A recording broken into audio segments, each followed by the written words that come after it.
आज एक बहुत नज़दीकी के हमारे दोस्त ने हमसे एक ऐसा सवाल पूछा जो किसी और से नहीं पूछना चाहिए। हालांकि हर कोई किसी और से ही पूछता है। वो सवाल हमको खुद से ही पूछना चाहिए, किसी और से पूछना ही नहीं चाहिए। जब भी हम कुछ बोलते हैं या कोई भी कुछ बोलता है तो उसका कुछ असर होता है,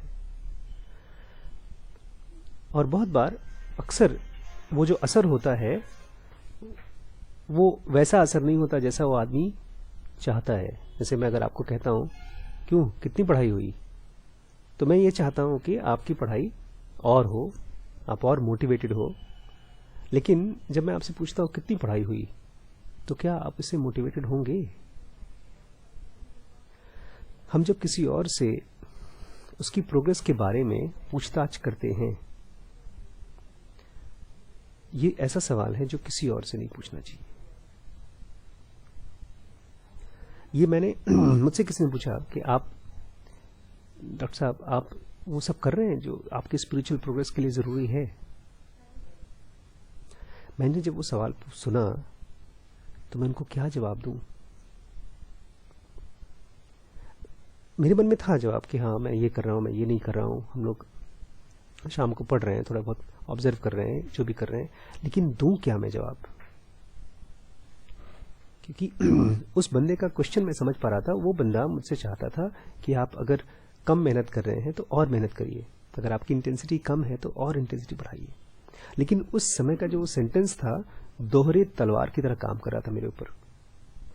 एक तो उसके सवाल ने ये क्वेश्चन मार्क लगा दिया, उसके क्वेश्चन से ही मुझे ये समझ में आ गया कि उसकी नजरों में मैं प्रोग्रेस नहीं कर रहा हूं। नहीं समझे? कोई आदमी खुश है तो क्या आप उसे पूछेंगे क्यों भाई, जितना खुश होना चाहिए उतने खुश हो? सोचिए, आप किसी खुश या कोई दुखी है तो जितना दुखी होना चाहिए उतना दुखी हो। तो जब कोई क्वेश्चन पूछता है आपसे कि क्यों भाई, जितनी तुम्हारी प्रोग्रेस होनी चाहिए, जितना तुमको मेहनत करना चाहिए उतना मेहनत कर रहे हो, इस क्वेश्चन से मुझे ये तो समझ में आ गया कि सामने वाले की नजरों में मैं अधूरा हूं, मेरी कोशिशें अधूरी हैं। और अब दूसरा, इसका आंसर वो नहीं मांग रहा है। जब उसको बात पता है कि मैं अधूरा हूं, मेरी मेहनतें आधी हैं, तो इसको आंसर देकर के तो उसके लिए सफाई ही दे पाऊंगा मैं चुप ही रहा। इस क्वेश्चन को अंदर चलने दिया, मैंने कुछ नहीं बोला। लेकिन उससे मुझे ये समझ में आ गया कि इस तरह के सवाल हमको खुद से ही पूछने चाहिए, दूसरा कोई किसी से न पूछे। ये कुछ ऐसे सवाल हैं जो गोली की तरह आप खुद खाते हैं लेकिन दूसरे को नहीं खिला सकते, तो दूसरे को खिलाया फंसे। ज्ञान हम जनरल बांट सकते हैं, जहां पर किसी एक को पकड़ के नहीं समझाया जाता। ज्ञान अपने आप ही लिया जाता है, बारिश की तरह बरसता है ज्ञान। कोई बोलता है, कोई लोग सुनते हैं। अनंता आइडिया के बारे में हम कल सुन रहे थे कि कैसे अनंता आइडिया से गौतम बुद्ध के अंदर में कंपैशन आया था। कंपैशन समझते हैं?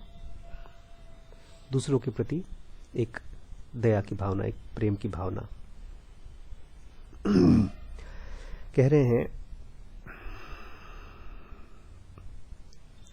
For as the anatta idea makes plain, the individual or the personal is not the innermost core, is not that innermost core, is not the self. Ananta idea कल आप नहीं थे ना? अनंता आइडिया जानते हैं क्या है? अनंता आइडिया मतलब ये किताब आपकी है लेकिन ये किताब आप नहीं है। अभी किताब फटेगी तो आपको दुख होगा दुख, लेकिन जब फट जाएगी, एकदम खत्म हो जाएगी और नई किताब आ जाएगी तो आपका ये दुख तो खत्म हो जाएगा, है ना? यही अनंता आइडिया है। ये आपका जैकेट आपका है लेकिन ये जैकेट आप नहीं है।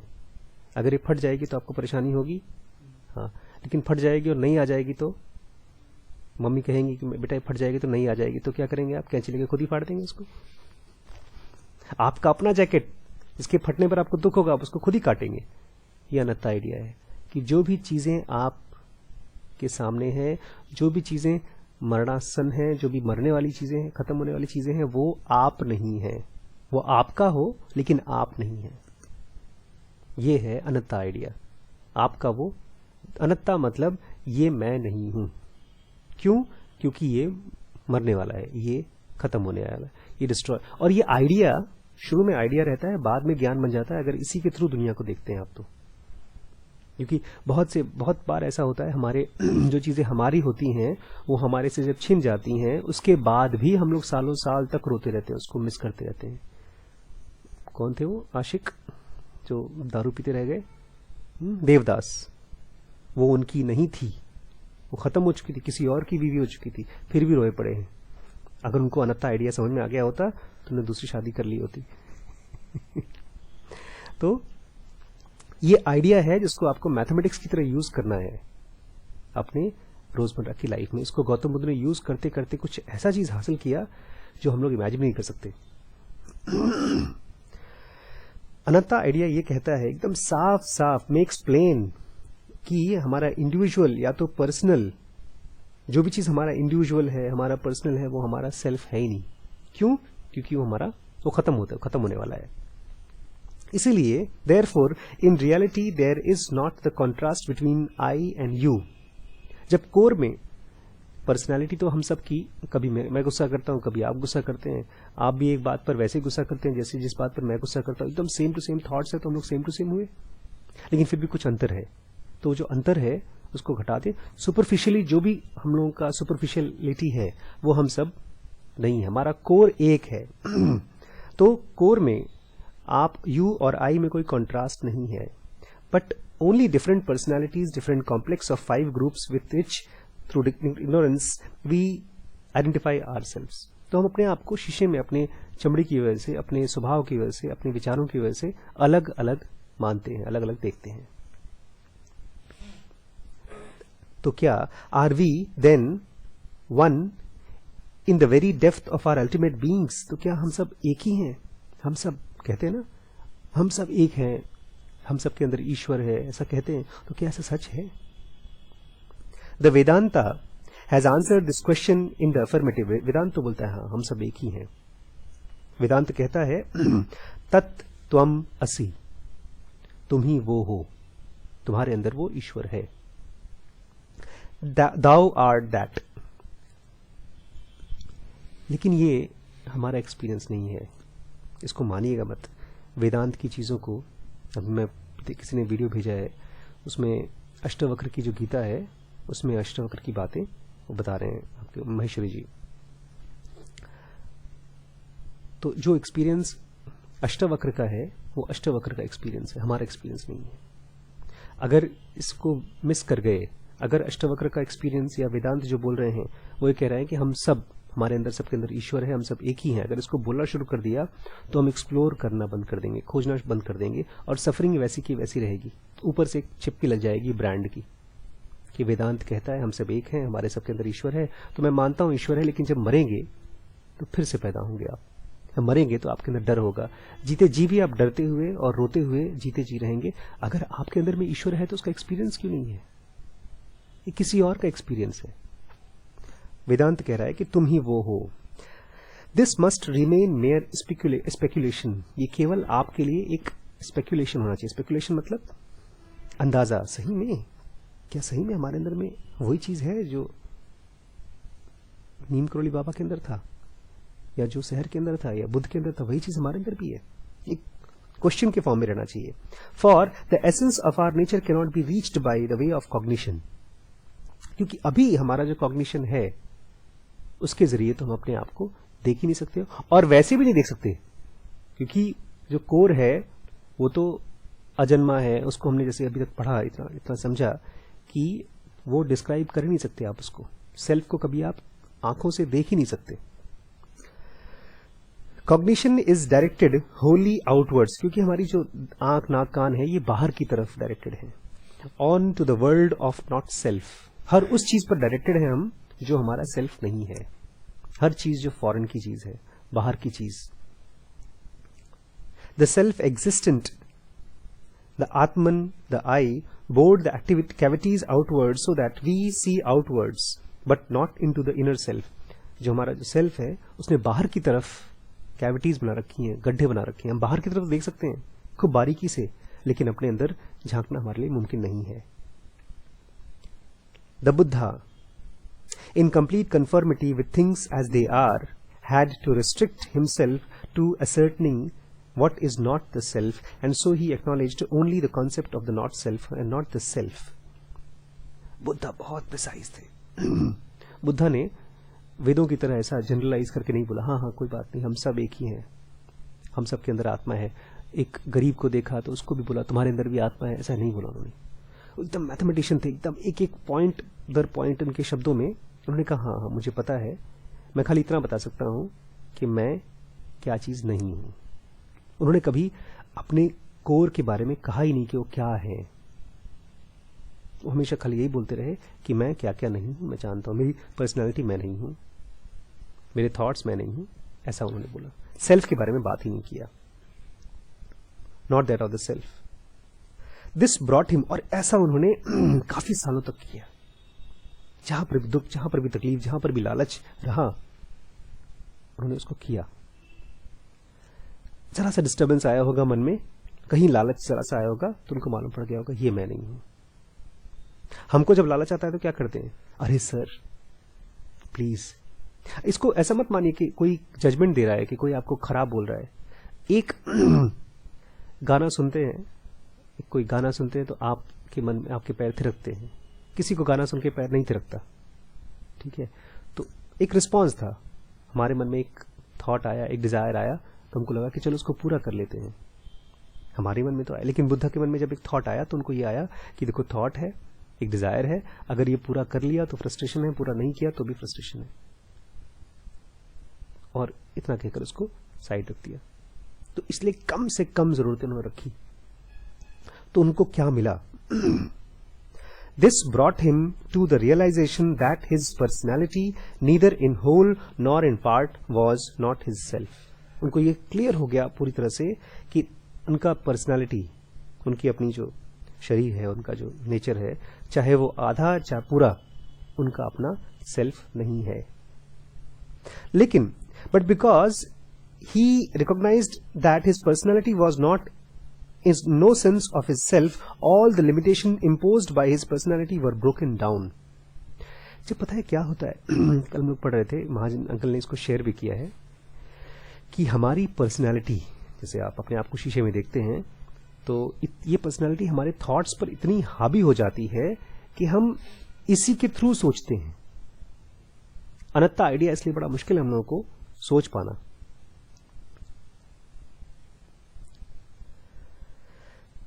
सोचिए, अनंता, मैं क्या क्या नहीं हूं। It's very difficult to think about it. जब उन्होंने ये शुरू कर दिया, अनंता आइडिया यूज करना शुरू कर दिया, तो हर चीज को उन्होंने अनंता आइडिया के थ्रू समझा। और फिर क्या हुआ, उनकी अपनी पर्सनालिटी, अपनी बॉडी की वजह से जो लिमिटेशन थी, उनके ऊपर जो बंधन था, वो टूटने लगा। अभी पता है क्या होता है, हमारे अंदर में हमारी पर्सनालिटी की वजह से कुछ बंधन है और वो और मजबूत होते जाते हैं। जैसे अभी आपने कहा, आप तो खैर अभी कमाते नहीं हैं, हमारे बहुत से दोस्त ऐसे हैं जो बोलते हैं भाई देखो मैं जीन्स पहनता हूं तो खाली लिवाइस की पहनता हूं, मैं कार खरीदता हूं तो मैं खाली बड़ी कार खरीदता हूं, जैसे फॉर्च्यूनर कार खरीदता हूं, मैं घर खरीदूंगा तो खाली बड़े बड़े शहरों में खरीदूंगा, दिल्ली में, मुंबई में। बल्कि एक हमारे बहुत अच्छे जान पहचान के मित्र हैं, बोलते हैं मैं तो उन शहरों में नहीं जाता जहां पर हवाई जहाज नहीं जाते। ट्रेन की गंदगी, ट्रेन की बदबू, ये सब उनके लिए, तो उनकी एक पर्सनालिटी है, उनका एक अपना भाई है कुछ जो अब रुतबा। ये सुख के अनुकूल है या प्रतिकूल है, इससे सुख मिलेगा या नहीं मिलेगा। जब तक काम चल रहा है, काम चल रहा है, वो करते क्यों है इसको? क्यों आदमी अपनी पर्सनालिटी को डिफाइन करता है, क्यों एक अपने आप को खास चीजों से आइडेंटिफाई करता है? मेरा एक मित्र था, उसके पिताजी कोलगेट कंपनी के वन ऑफ द पार्टनर्स थे। बाद में तो मैंने अपने आप को उसका दोस्त बोलना ही छोड़ दिया, बिकॉज उसकी इतनी हाई फाई लाइफ थी, उसके घर में 10 तो कार थी। एक बार मैं गया था, उसका बेडरूम हमारे घर से बड़ा था, मुझे इतना छोटा महसूस हुआ उसके सामने कि चुपचाप चला आया घर। उसके बाद फिर कभी किसी उसकी पार्टी वार्टी में भी नहीं गया, क्योंकि उसकी पार्टी में आम तौर पे एक दिन में उतना खर्चा करता है जितना शायद हमारे मम्मी जाके बाहर पूरे महीने भर पे खर्च नहीं करती होंगी। तो मुझे बहुत छोटा महसूस हुआ, और शायद यही पर्पस भी है उसका इस तरह से करने का। जो आदमी बड़ा महसूस करवाने के लिए, बड़ा महसूस खुद करने के लिए बड़े बड़े खर्चे करता है, ये उसकी पर्सनालिटी है। और इसकी वजह से बड़े तामझाम भी होते हैं। आप उनका नाम सुना है आपने? एक हवाई जहाज कंपनी खत्म हो गई, हमारे 8,000 रुपए लेकर भाग गए, किंगफिशर भाग गई। अब उनकी इतनी बड़ी बड़ी आदतें थीं कि वो छोटी मोटी तरीके से पूरी नहीं होती थी। अगर कोई नौकरी चाकरी करे वो, तो उससे पूरी नहीं होती थी। अब ये उनकी पर्सनालिटी थी, और जितनी बार वो इस तरह की एक्टिविटीज करते थे, बड़ा बड़ा खर्च करते थे, वो पर्सनालिटी और मजबूत होती जाती थी। उनको लगता था हाँ बिल्कुल ये बड़ा घर मेरा है, और बड़ा घर खरीदूंगा। तो जितनी बार अपनी पर्सनालिटी के थ्रू आप काम करेंगे, आपकी पर्सनालिटी का आपके ऊपर और जोर मजबूत होते जाता है। भाई आपने 4 बार ब्रांड खरीदा, 5 बार खरीदा, 6 बार खरीदा, 7वीं बार जब आप छोटे से, हमारे दोस्त क्या बोलते हैं पता है, ये जो विशाल मेगा मार्ट है, ये जो बिग बाजार है, इसमें हमारे नौकर चाकर कपड़े खरीदते हैं, इसमें तो हम घुसते भी नहीं इसमें हम लोग। उनको शर्म आएगी, उनको एक्चुअली शर्म आती है उस दुकान में घुसने में। वो शर्म क्या है? वो शर्म है आपकी पर्सनालिटी की, आपके विचारों पर शिकंजा। वो सोच भी नहीं सकते। वो कहते थे हम तो सोच भी नहीं सकते कि हम छोटी मोटी दुकान में घुसे। लेकिन बुद्ध ने उल्टा किया, उन्होंने अपने हर चीज को उल्टा कर दिया। अमीर लोगों को गरीब बना दिया। उन्होंने कहा अगर तुम राजा हो तो गरीब की तरह रहो, और देखो तुम कहां कहां पर तुम्हारे पर्सनालिटी, तुम्हारे स्वभाव ने तुमको, थॉट्स को पकड़ रखा है। जब दुकान घरों में जाते थे, भीख मांगते थे, तो लोग ऐसा बोलते थे अरे हट्टे कट्टे हो, कुछ कमाओ। बेइज्जती करते थे राजाओं की, तो राजा बेचारे सब चिल्लाहट होती थी, शर्म आती थी। तो बाद में बुद्ध उनसे बोलते थे कि शर्म आ रही है, ये तुम्हारी पर्सनालिटी है, तुम्हारे शरीर की वजह से है, इसको ऑब्जर्व करो। तो जब उन्होंने अनत्ता आइडिया के थ्रू हर चीज को नकारना शुरू किया, तब उनकी पर्सनालिटी का पकड़ उनके ऊपर कमजोर होता गया। ऑल द लिमिटेशन इम्पोज्ड, जो डाला गया था by his personality, were broken down, वो टूट गया। हमारे अंदर भी बहुत सी ऐसी बची हुई है। उस दिन हम लोग गए थे कहीं घूमने, वहां पर एक छोटा सा टीवी था, उसमें एक पिक्चर चल रही थी। हम लोगों ने देखा, उसमें पिक्चर देखे, मजा नहीं आ रहा हम लोगों को। हमारे यहाँ बड़ी सी टीवी है, लेकिन आधे घंटे देखा, फिर कहा भैया यही जो है हमारे साथ। ऐसा नहीं कि उसको बंद कर दिया पिक्चर देखेंगे तो केवल बड़े पर्दे पर, नहीं तो हमारी नाक कट जाएगी। नाक नहीं कटी, हमारी पर्सनालिटी हमारे ऊपर, हमारे विचारों पर पकड़ हासिल करती है। तो वो टूट गया। And although it was not granted to him to penetrate by means of his cognition to the self, और हालांकि उन्होंने अपने आंख नाक कान से अभी भी अपने सेल्फ को देखा नहीं, लेकिन बुद्ध के साथ क्या हुआ, ही केम टू रिकॉग्नाइज हिमसेल्फ। उन्होंने अपने आप को एक अलग तरीके से समझा। उन्होंने अपने आप को पता है कैसे समझा? उनको पता चला कि मैं बाउंडलेस हूं। उनको ये नहीं मालूम पड़ा कि मैं कैसा हूं, उनको केवल ये मालूम पड़ा मैं बाउंडलेस हूं। उन्होंने देखा होगा अपने आप को, मैं कहां तक हूं, अरे ये तो मेरा छोर ही नहीं इस तरफ, इधर भी कोई एंड नहीं, कोई एंड नहीं मेरा। तो उनका मैं तो बाउंडलेस हूं। Although he could not see himself, penetrate himself through cognition, he came to recognize himself as boundless. वो अपने आप को बाउंडलेस की तरह समझा। वो कहते हैं, बुद्ध कहते थे, अ परफेक्ट वन, जो परफेक्ट हो जाता है, फ्रीड फ्रॉम पर्सनालिटी, जो पर्सनालिटी से पूरी तरह से आजाद हो जाता है, वो कैसा होता है पता है? ही इज डीप, बहुत गहरा होता है। देखते रहे होंगे जब बुद्ध किसी को झांकते होंगे, किसी को देखते होंगे, तो उसके अंदर में, उसके पास्ट लाइफ में घुस जाते होंगे। हर चीज उनको दिखती होगी जो हमको आपको नहीं दिखती। यही तो होता है depth. He is deep, immeasurable, उनको आप नाप नहीं सकते। अनफैथमेबल, उसके अंदर में अगर आप कूदें तो उसकी थाह नहीं लगा सकते कि उसकी गहराई कितनी है। He is unfathomable like a great ocean, एक महान समुद्र की तरह होता है। खुद के बारे में कुछ भी पॉजिटिव नहीं बोला, सब कुछ नेगेटिव बोला। उन्होंने ये नहीं कहा कि हाँ मैं 400-500 किलोमीटर लंबा हूं, ऐसा नहीं बोला, खाली अनफैथमेबल बोला। इससे हुआ क्या? The result of this boundlessness, इस असीमता का रिजल्ट क्या हुआ? ऑफ हिज ट्रू एसेंस, उनका जो एसेंस था उसकी वजह से, which had now broken through, वो ऐसे टूट गया था जैसे like a chicken through the its egg shell, जैसे कोई मुर्गी का बच्चा अपने अंडे के जो ऊपर का शेल है उससे तोड़कर बाहर निकल के आ जाता है। उनको दिख गया कि जो मेरा हाथ, पैर, आंख, ये सब चीजें, मेरी थॉट्स, ये तो केवल मेरा शेल है, वो टूट गया। Was that naturally there was no longer for him the contrast between I and you, but he dwelt as immeasurable as space. अब वो जहां आप कहीं भी देखते थे उनको मैं और तुम में डिफरेंस नहीं दिखता था। ये बुद्ध का तत्त्वम असि, बुद्ध का एक्सपीरियंस है, अनिल, अमन और आशीष का नहीं है। अभी तो हम अपनी पर्सनैलिटी में बंधे हुए हैं। अभी भी हमारा कोई 5 रुपए चुरा लेता है तो गुस्सा आता है, कितनी मुश्किल से लिया था। और अब वो ड्वेल्ट करते थे, ड्वेल्ट मतलब अब वो रहते थे, अब वो बसते थे। कहां पर? इमेजरेबल स्पेस में, एक ऐसी जगह पे जिसका कोई इसको नाप नहीं सकते आप। Therefore wherever there was suffering, इसलिए अब जहां कहीं भी उनको सफरिंग दिखता था, he too was bound to suffer, वो खुद भी अपने आप को सफर करता हुआ महसूस करते थे। लेकिन ये सफरिंग वैसी सफरिंग नहीं है जैसी पहले थी। पहले सफरिंग ये थी कि मेरे हाथ को काटो तो मैं मर जाऊंगा, मेरे थॉट्स, मेरे मन की इच्छा पूरी नहीं हुई तो मैं मर जाऊंगा। लेकिन अब जो सफरिंग उनको हो रही है, जहां भी मानव जाति, कोई भी इंसान, कोई भी जानवर तकलीफ है तो उनको उसकी तकलीफ महसूस होती थी, एक स्पेस की तरह। And there inevitably arose in him the will to annihilate suffering wherever it occurred. तो अब उनके मन में ये भावना आई कि जहां पर मेरे अंदर सफरिंग थी उसको मैंने खत्म किया, और अब कहीं और भी अगर सफरिंग है तो उसको भी मैं खत्म करना चाहता हूं। भाई पहले मेरे हाथ ये था, हाथ में दर्द हुआ तो उसको मैं ठीक करने के लिए दवाई खाता हूं। अब तो मेरा हाथ पैर सब जगह फैला हुआ है, तो जहां कहीं भी सफरिंग है उसको ठीक करने के लिए उनके मन में इच्छा हुई। हर कंपैशनेट इंसान, every truly compassionate person walks on the steps of Buddha. Buddha की तरह हर बंदे ने इस धरती पर चला है, चाहे वो नानक हो, चाहे जीसस हो, चाहे कोई भी हो।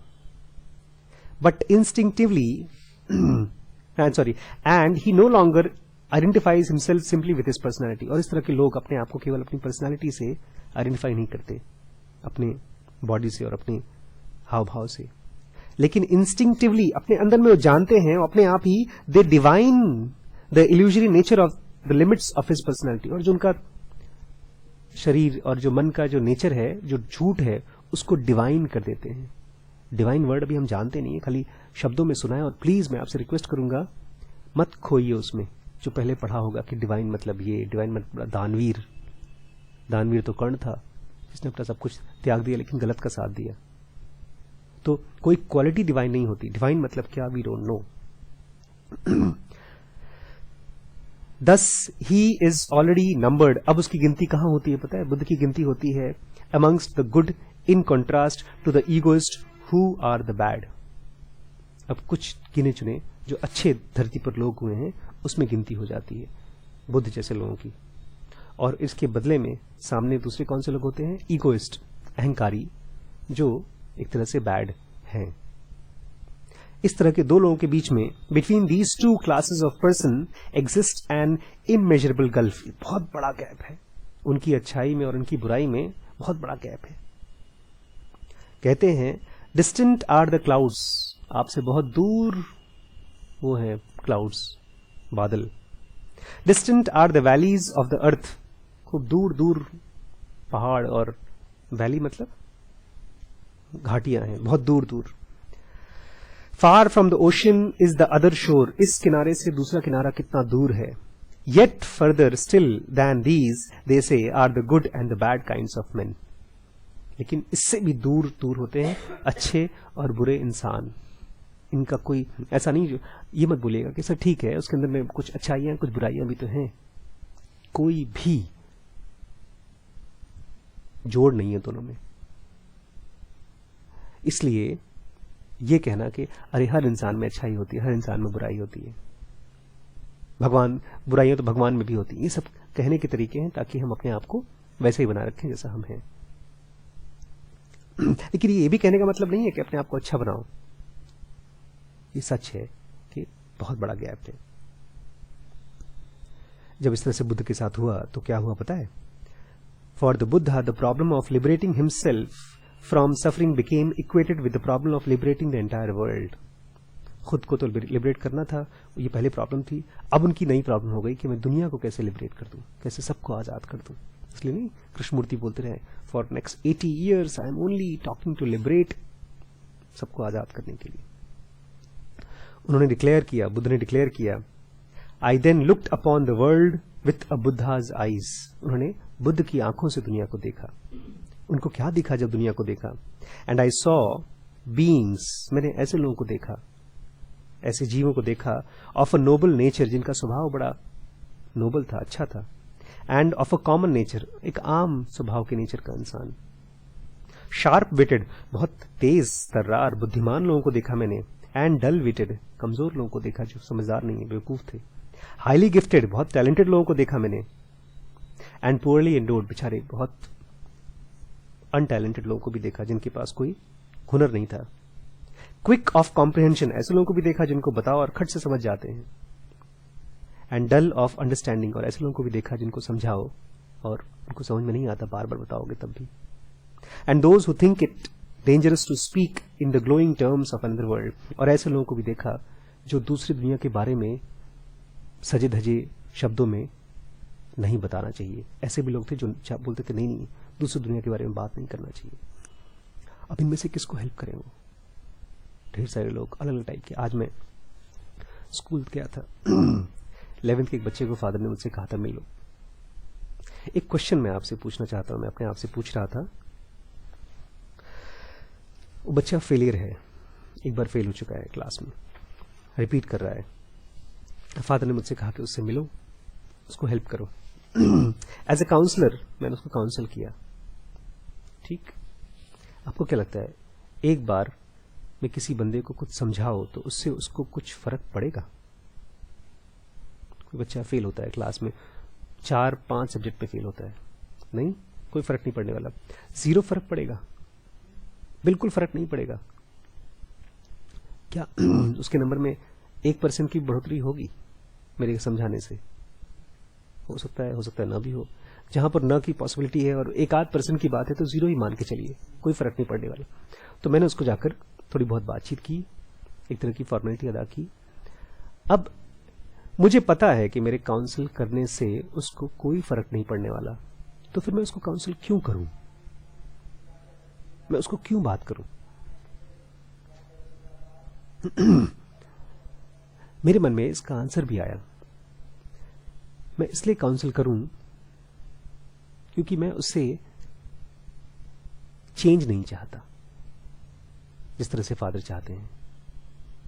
मैं उसको खाली पॉसिबिलिटीज बताना चाहता हूं कि एक बच्चा, उसको मैंने पूछा कि तुम्हारी अभी फेल हो गए तो तुम अच्छे नंबर कब आए थे? उसने बताया क्लास 8th में आए थे, अभी 11th में है वो। मैंने पूछा कितने परसेंट आए थे? उसने बताया 80-85% आते थे। मैंने कहा ग्राफ नीचे गया? बोलता हाँ। मैंने कहा 15 साल, 8th में कितने साल के होते हैं हम लोग? करीब 8-10-12-13 साल के होते हैं, 12 साल के होते हैं, और 2 साल से नीचे जा रहा ग्राफ। क्या ऐसा मुमकिन है कि अगले 2 साल में ऊपर चला जाए, फिर ऊपर ही जाता रहे? ये एक पॉसिबिलिटी है कि नहीं? ये सब मैं उसको जब बोल रहा था तो मैंने अपने आप को जानबूझ के ये बताया कि I don't expect anything from him. अगर मैं एक्सपेक्ट करता हूं तब मैं उससे बात नहीं कर पाऊंगा। जैसा उस बंदे ने मुझसे जब पूछा कि डॉक्टर आशीष क्या आप इनफ मेहनत कर रहे हो? He was expecting something from me. What is expectation? Expecting is limiting your counselling. आप यहां आते हैं और मैं अगर उम्मीद करूं कि आप आए हो तो कल थोड़ा सा सुधर के आना। क्या होता है सुधार? लेकिन जब मैं आपसे बातें कर रहा हूं, बुद्ध की बातें कर रहा हूं, डिजायरलेसनेस की बातें कर रहा हूं, तो एक हो सकता है 100 साल बाद की जो पोटेंशियलिटीज और पॉसिबिलिटीज हैं मैं वो आपसे शेयर कर रहा हूं। वो ऐसे ही है जैसे एक बीज को पानी डालना। पानी बिल्कुल उम्मीद नहीं करता कि बीज पेड़ बन जाएगा कल परसों। पानी को पता होता है शायद ही पानी को क्या पता बेचारे को, तो जो डालता है उसको पता होता है कि बहुत साल लग जाएंगे। It's important to know this कि आप अपनी जब काउंसलिंग कर रहे हैं, जब अपने आप को समझा रहे हैं, तो अपने को एक्सपेक्ट थॉट मत लाइए कि कितनी जल्दी मैं सुधरूंगा। पानी डालते रहिए। बुद्ध किसको समझाएं, किसको लिबरेट करें? समझदार, बेवकूफ, टैलेंटेड, अनटैलेंटेड, जल्दी समझने वाले। किसकी हेल्प करें? किसको लाइन में पहले अपना प्रसाद दें? This will to save the world, ये जो इच्छा उनके मन में पैदा हुई है, नई इच्छा, एकदम नई। अब तक तो अनिच्छा थी, कोई इच्छा थी नहीं, अब नया इच्छा कि दुनिया को बचाऊं। However could not arise in him, जो कि उनके अंदर में उठ नहीं सकती थी क्योंकि अब वो फ्री थे। Because he was bound to recognise at once the impossibility of such an undertaking. उनको पता था पूरी धरती ये इल्यूशन, इसमें सबको आजाद करना, सबको लिबरेट करना पॉसिबल नहीं है। There cannot possibly arise any will for something that must be acknowledged to be impossible. उनके मन में अब ऐसी कोई भी इच्छा नहीं डेवलप होती थी जो उनको पता है कि पूरी नहीं होगी। और हमारे मन में ऐसी ही इच्छाएं पैदा होती हैं जो हमको पता है पूरी नहीं हो सकती, लेकिन फिर भी हमको चाहिए। सेंटेंस सुनिए ध्यान से। There cannot possibly arise any will, अब तो कोई इनके मन में, बुद्ध के मन में ऐसी इच्छा उठ ही नहीं सकती। For something that must be acknowledged to be impossible, जो impossible है। No legless, कोई भी इंसान जिसका पैर नहीं है, man can will to run a mile in 4 years, 4 साल में। दौड़ने का भी नहीं सोचेगा, उसका पैर ही नहीं तो दौड़ेगा कहां से?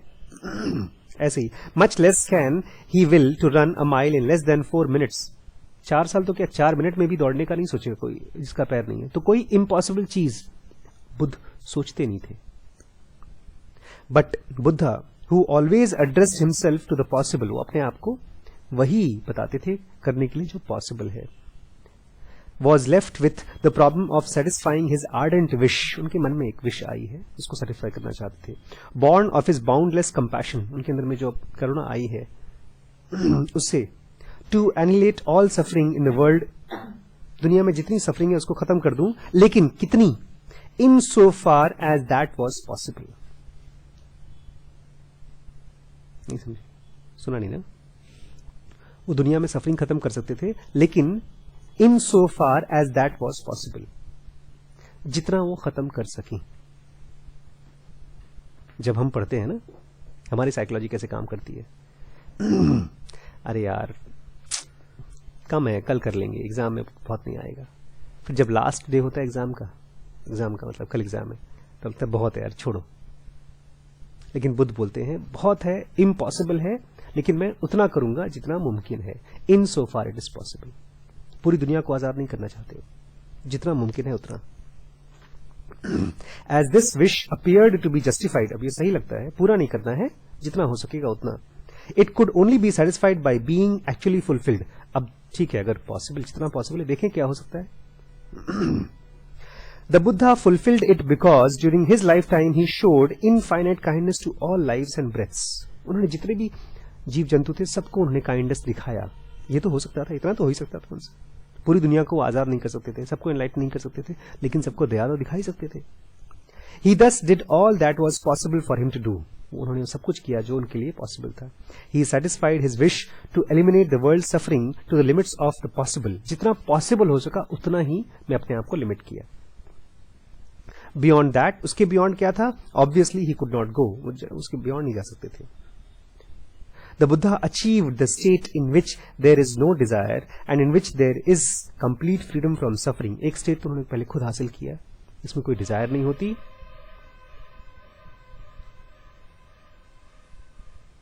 और वो सफरिंग भी नहीं होती इसी वजह से। In this sense he also formulated the ethic of cultivation of immeasurable and boundless kindness. इसी में उन्होंने एक ऐसी काइंडनेस का एथिक बनाया। एथिक मतलब अगर आप पूछे यार कितना काइंड होना चाहिए, तो Buddha is one of the examples. क्योंकि because his compassion was without limit, क्योंकि उनकी कंपैशन में कोई लिमिट नहीं था, he embraced not only all human beings, उन्होंने खाली इंसानों को नहीं एम्ब्रेस किया, सबको एम्ब्रेस किया, but every living creature and every plant, हर जीव जंतु को, जो भी जिंदा थी उसको, beings that have only one organ of sense, जिसमें खाली एक ही सेंस ऑर्गन है, 5 नहीं है, उनको भी उन्होंने एम्ब्रेस किया अपने कंपैशन में। आज मैंने एक और चीज खोजी है, कृष्ण मूर्ति का awareness is equal to Buddha's desirelessness. देखिए, एब्सोल्यूट डिजायरलेसनेस, एकदम जब डिजायर नहीं आती, वो क्या है? becomes apparent primarily in respect of our own body as the apparatus for producing consciousness। जब डिजायर नहीं होती तो थॉट्स नहीं होते बहुत, उसके बाद बॉडी क्या करती है? वो प्रोड्यूस करती है अपने अंदर में कॉन्शियसनेस, चेतना प्रोड्यूस करती है। Also, as regards to his body, the man without desire is wholly detached inwardly, and so even during his lifetime he experienced detachment from his personality, since in the anatta view he perceives intuitively that such personality is wholly foreign to him. Thus, while he is still alive, the following applies to him। जिंदा है वो, अब उनकी body के साथ भी अंदर कोई अटैचमेंट नहीं है, उनकी बॉडी और वो पूरी तरह से अलग रहते हैं और अब साथ में काम कर रहे हैं। अब उनके ऊपर क्या अप्लाई होता है? If ignorance is finally abolished, अगर अज्ञान खत्म कर दिया जा चुका है, there no longer exists the body in consequence of which there arises within himself pleasure and pain। अब एक ऐसा शरीर, अब शरीर ऐसा नहीं है कि जिसकी वजह से उनको प्लेजर की इच्छा हो या दर्द हो। There is no longer speech in consequence of which there arises within himself pleasure or pain। कोई भी शब्द ऐसे नहीं बोलते वो जिसकी वजह से उनको प्लेजर या पेन हो, तकलीफ हो या आराम हो। There is no longer mind in consequence of which there arises within himself pleasure or pain। अब उनके विचार भी ऐसे नहीं आते जिसकी वजह से उनको तकलीफ हो या प्लेजर हो। In the same work, his anatta view is described as following words। उनकी जो अनत्ता जो व्यू है वो ऐसे समझाया गया है, not to speak of the present bodily forms, वो अपनी इस बॉडी के फॉर्म में ज्यादा बातचीत नहीं करते थे।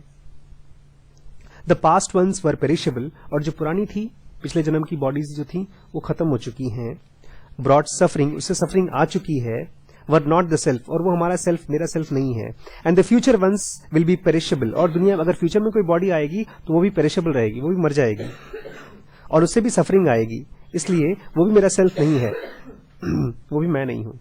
With such contemplative vision, इतना गहराई से देखने की वजह से the elect disciple loses interest। Jin disciples को उन्होंने रखा था अपने साथ, उनका इंटरेस्ट खत्म हो जाता है in the previous bodily forms, अपने पिछले जन्मों में। Does not look forward to the future bodily forms, और अब वो न पास्ट में जाना चाहता है कि मेरे पिछले जन्म कहाँ हुआ था, और ना ही तो फ्यूचर में अपने, क्योंकि उसको पता है बॉडी मरने वाली है, सड़ने वाली है। और उसको क्या मिलता है? and attains to a weariness and the indifference to the present bodily forms and its elimination। और जो अभी भी बॉडी है, जब ये टूटती है, खराब होती है, तो उनको कोई दुख नहीं होता, उनको लगता है चलो अच्छा ही है, ये तो सफरिंग का कॉज था ही, तो वेरीनेस है और एलिमिनेशन है, उससे कोई दिक्कत नहीं होती। एंड अगेन, और फिर से, the arising of bodily form, of sensation, of perception, of activities of mind, of cognition, their existence and their manifestations, all this is the origination of suffering, the existence of disease, the manifestation of old age and death. क्योंकि ये body जो थी, इसमें से ये सब चीज निकलती है, बिल्कुल आंख नाक कान देखना सुनना ये सब चीज, लेकिन इसी में से बीमारी निकलती है, इसी में से बुढ़ापा निकलता है, वगैरह वगैरह। The disappearance of the bodily form, और जब ये शरीर खत्म होता है, ऑफ सेंसेशन, जब ये सेंसेशन, आंख नाक कान का perception, activities of mind, cognition, ये सब जब खत्म होता है, उनका खत्म होना, comes to rest and vanishing, वो सब शांत हो जाता है। ऑल दिस इज सेसेशन, ये सब खत्म होना है। कमिंग टू रेस्ट, ये सब शांत होना है। एंड वैनिशिंग ऑफ सफरिंग, और इसके साथ ही साथ सफरिंग का भी खत्म होना है। Thus, the one free from all bodily forms, इस तरह से जो इंसान पूरी तरह से अपनी बॉडी के फॉर्म से फ्री हो जाता है। And all we understand by the term personality is free from suffering, तो ऑल से जब हम कहते हैं ना, तो उसकी पर्सनैलिटी सफरिंग से आजाद होती है, बस।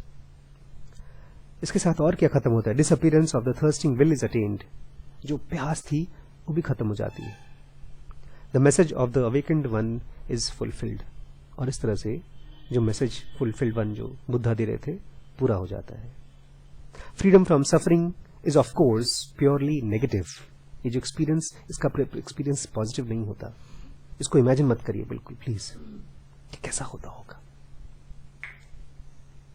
कितना अलग तरीके से एक्सप्लेन किया गया है। Thoughts are, do not even try to think, thinking is foul in this game. कैसा होगा? सोचा, gone out of the game. You can't think about that experience, it is purely negative. What is of the perfect happiness which the Buddha promises? वो perfect happiness कैसा होता है जो Buddha promise करते हैं? The gateway to the perfect happiness is blocked by the rock of suffering. एक suffering के rock से बंधा हुआ है। As soon as this rock is remove, जैसे ही पत्थर हटा दिया जाता है सफरिंग का, the path is open to the final end the ideal state. उस परफेक्ट स्टेट में आप पहुंच जाएंगे। वॉट इज मोर, और क्या, at the moment of complete freedom from suffering, और जब कंप्लीट फ्रीडम होती है सफरिंग से, पूरी तरह से आप आजाद हो जाते हैं अपने सब तकलीफों से, you plunge into the absolute happiness. एक खास तरह की हैप्पीनेस होती है जिसमें आप कूद पड़ते हैं। कैसा होता है वो? हार गए, फाउल।